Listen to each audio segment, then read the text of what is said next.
விஜய் அவர்களுக்கு என்ன அரசியல் தெரியும்? அரசியலுக்குள்ள வந்திருக்கிறாரு, வந்த உடனே வெற்றி பெறுவாரா கேட்பவர்களுக்காக நான் இதை சொல்றேன். அதாவது முதல்வன படம் பார்த்திருப்பீங்க எல்லாருமே. அதாவது கடைசி கட்டத்துல அர்ஜுனும் ரகுவரன் அவர்களும் பேசுவாங்க.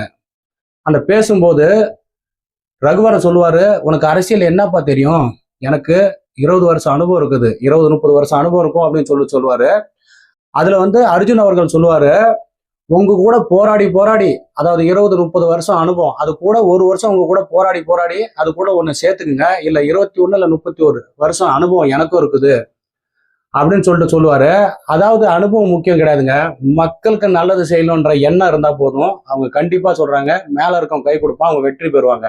இது ஒரு பக்கம் இருக்க, அதாவது இன்று இருக்கும் எளிய சமுதாயத்துக்கு என்ன தெரியும்ன்ற ஒரு கருத்தை முன்வைக்கிறாங்க. அதாவது பக்கத்து நாட்டுல நேபாளத்துல இதை சொல்லிதான் ஊழல் பண்ணிட்டு இருந்தாங்க அங்கத்திய அரசியல்வாதிங்க.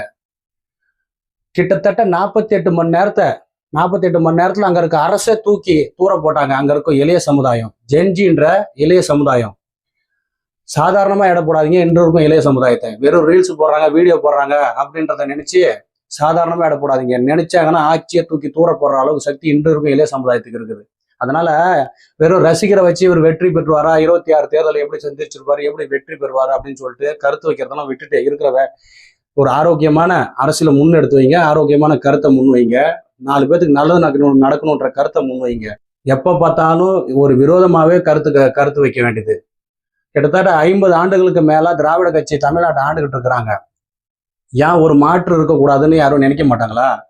இந்த இந்த தேர்தல் 26 தேர்தல் பார்த்தீங்கன்னா முக்கோணமா நடக்கும். விஜய் அவர்கள் சொன்ன மாதிரியே நானும் முன்வைக்கிறேன். 70களில் நடந்த தேர்தல் மாதிரியே இந்த 26 தேர்தல் இருக்கும் அப்படின்னு சொல்லியிருந்தாரு. கண்டிப்பா இது இருக்குங்க, நான் கணிக்கிறேன் இதை. விஜய் அவர்கள் வெற்றி பெறுவாரா, ஆட்சியில உட்காருவாரா, எதிர்கட்சியா உட்காருவாரா, எத்தனை சீட்டு பிடிப்பாரு, எத்தனை சதவீதம் வாக்கு சேகரிப்பாரு, இதெல்லாம் அடுத்த கட்டம். அதாவது தேர்தல் கிட்ட நெருங்கும் போது அதுக்கான வீடியோவை நான் பதிவிடுறேன்.